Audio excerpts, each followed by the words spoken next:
Hey everybody, what is going on? I hope you guys are all doing well, and welcome to another tutorial video. In this video, I'm going to be explaining to you guys how you can export your reviews from CJ Dropshipping and import them into Shopify. So let's get right into it.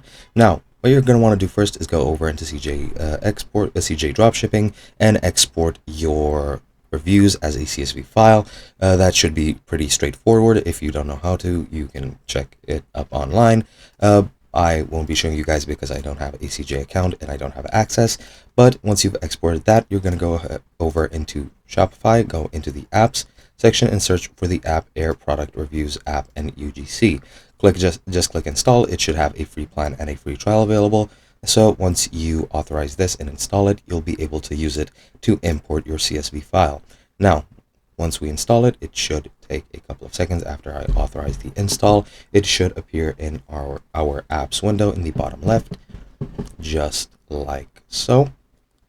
And once you get there, it should, as you can see, ask you to set everything up. So let's say dropshipping, selling market global, click next step, skip everything that I don't need. And as you can see, I have a 7-day free trial, so I'm just going to select that. And it's redirecting me back into Shopify. And now once we have it, it's